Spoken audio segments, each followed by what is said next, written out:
विशेष सुमंगल अशा वातावरणात आपले युगपुरुष शिवाजी महाराज यांचं पूजन, त्यासोबतच राजमाता जिजाऊ माता यांचंही पूजन आणि क्रांतीज्योती सावित्रीबाई फुले या सर्वांसोबत ज्यांनी समतेचा धडा या जगाला दिला ते बद्ध नेतृत्व आणि विकास कर्तृत्व आणि जनतेचा विश्वास यावर मिळवलेली यशस्वी ही पाचोऱ्याच्या इतिहासातील सुवर्ण क्षणाची ठरलेली आहे।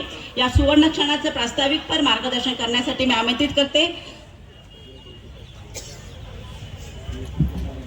या सुंदर अशा कार्यक्रमाचा प्रस्तावित आदरणीय ताई करणार आहे। तत्पूर्वी आजचा मिळालेला हा विजय उत्सव आणि हा विजय उत्सव संपन्न करताना प्रचंड टाळ्यांचा गजर करूया।